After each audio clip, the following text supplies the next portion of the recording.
नमस्कार दोस्तों, आज हमारे पास में डीजे प्रो प्लस का एम्पलीफायर आया है। ये 601 मॉडल है और ये सेट हमारे पास खुला हुआ आया था। जो इसका रेक्टिफायर ये खुला हुआ था, जो ये रेक्टिफायर लगा हुआ है ये खुला हुआ था और उसके साथ में ये जो कंडेंसर दो लगे हुए हैं ये भी खुले हुए थे।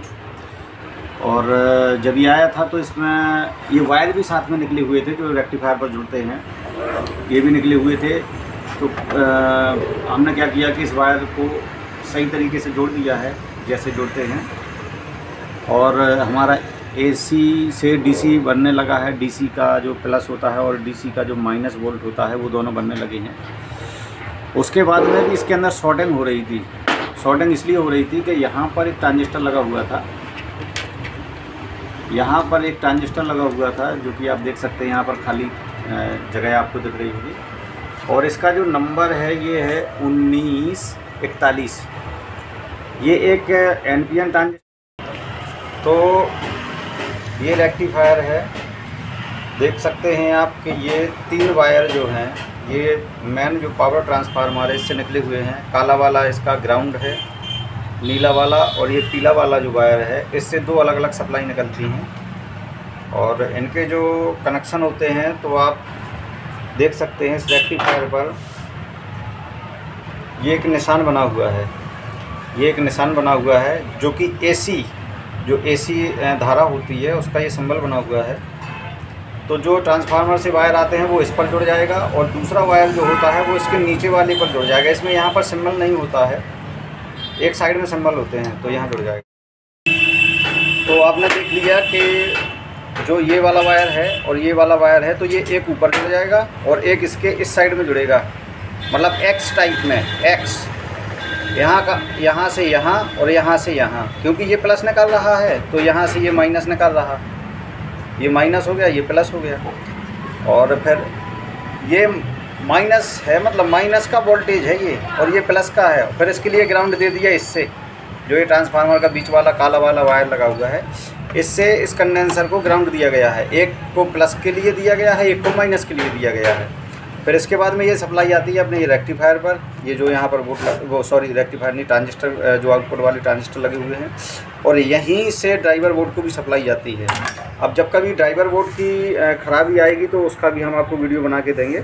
आज फ़िलहाल में जो ऑडियो आउटपुट सेक्शन है इसका, ट्रांजिस्टर जो आउटपुट में लगे हुए हैं इनमें ख़राबी थी तो मैंने इनकी जानकारी आपको दे दी है और साथ में अभी हम आपके सामने इसका एक ट्रांजिस्टर भी डालेंगे। फिर इसका चेक करके दिखाएंगे कि कैसी आवाज़ आ रही है इसमें।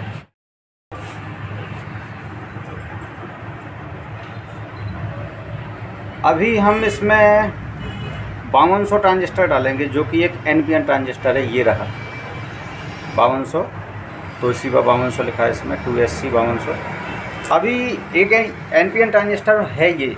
अब हम इसको ये पता करेंगे कि ये एनपीएन है भी या नहीं। जैसे आपके सामने कभी ऐसी कोई समस्या आ जाए तो आप कैसे पता करेंगे कि एनपीएन है या पीएनपी है, क्या लगाएं हम क्या ना लगाएं। जैसे सेम नंबर का ट्रांजिस्टर मान लीजिए नहीं भी मिलता है, कई बार ऐसा हो जाता है नहीं मिलता, जैसे मेरे पास अभी। तो जैसे कि ये हमारा ख़राब वाला है और ये हमारा सही वाला है, तो ये हमारा मल्टीमीटर है। मल्टीमीटर की जो डिस्प्ले इस पर गौर करना आप, ठीक है। अब ये हमारा नेगेटिव हो गया, ये पॉजिटिव हो गया। वैसे तो ट्रांजिस्टर जब चेक करेंगे तो इसी से पता चलेगा कि एनपीएन है या पीएनपी।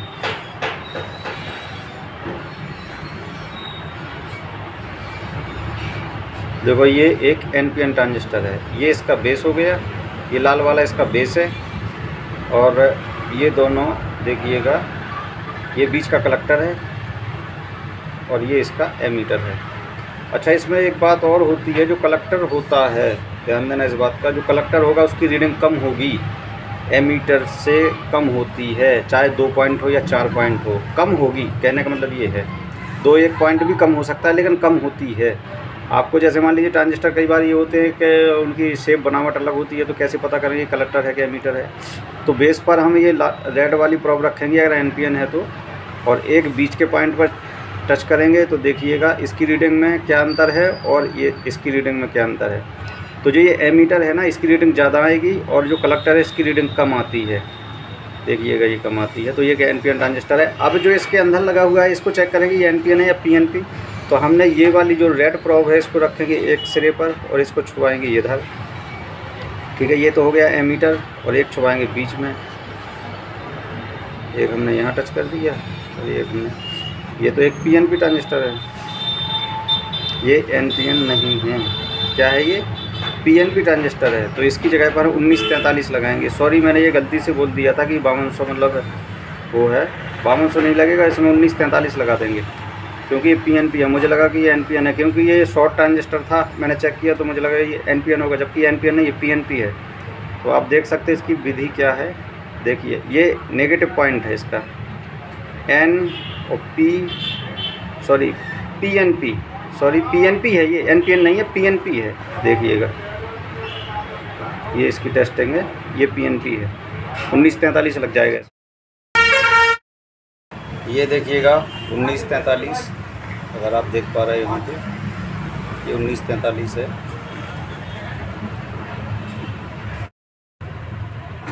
तो इसको भी हम चेक करके दिखाएंगे कि कैसे ये वाला बता रहा था। मान लीजिए इसको हम ऐसे लगाएंगे, ठीक है, इसको लगाएंगे ऐसे, तो ये होगा हमारा एमीटर, इस साइड का बीच का हो गया कलेक्टर, ए हो गया बेस, मतलब कि इस साइड का हो गया बेस। अब देखने वाली बात ये है कि क्या ये कैसे बताता है। तो ये देखिएगा, रीडिंग देखो मीटर की कितनी आ रही है। इसको पास में रखते हैं थोड़ा, ये देखो, और ये देखो, ये इसका एमीटर है। ये लाल वाला जो हिला रहा हूँ मैं, ये एमीटर है, ये कलेक्टर है इसका, क्योंकि इसकी रीडिंग कम है, इस पर इसकी रीडिंग ज़्यादा आ रही है। तो अभी हम इसमें फिट करके दिखाते हैं आपको। अब इसमें ये नीचे मेटल है हीट सिंक के लिए, तो हम इसका उपयोग करेंगे जो इसमें पैकिंग में लग के आता है। और हमने इसको ऐसे लगा दिया, ये देखिएगा हमने इसमें लग दिया है।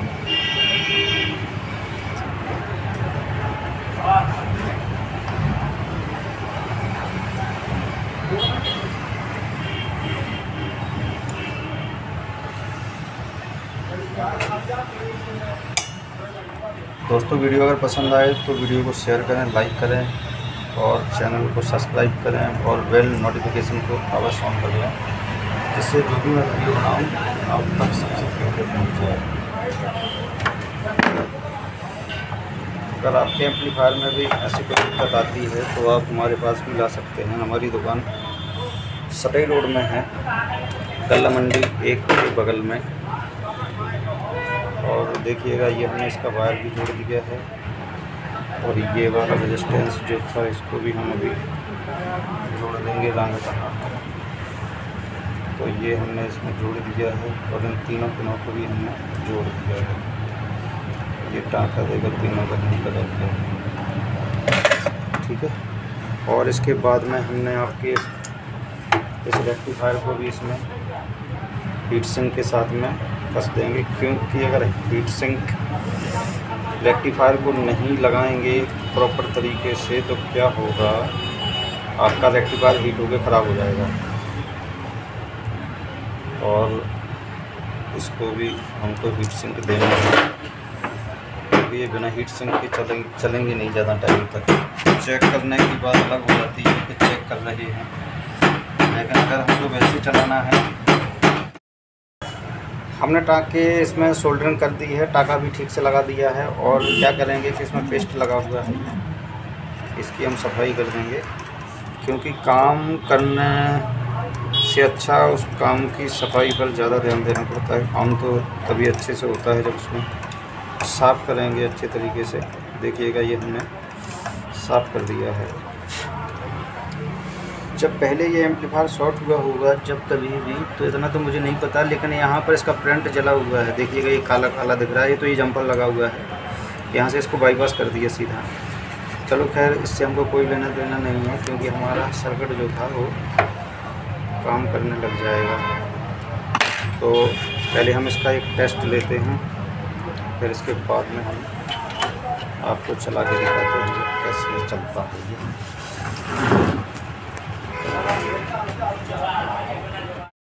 अभी भी कोई भी एम्पलीफायर चेक करना हो, अगर वो ख़राब हो गया है तो डायरेक्ट नहीं लगाना है। डायरेक्ट लगाने से क्या होगा, शॉर्ट सर्किट हो सकता है हमारे एम्पलीफायर के अंदर, फ्यूज भी उड़ सकता है, एमसीबी भी ख़राब हो सकती है, वायर भी ख़राब हो सकती है। तो हमको सबसे पहले तो लगाना है इसको सीरीज बोर्ड में। देखिएगा हमारी पावर आ गई और फैन भी हमारा चालू हो गया है। और हम यहाँ पर सिग्नल दे रहे हैं, जैसे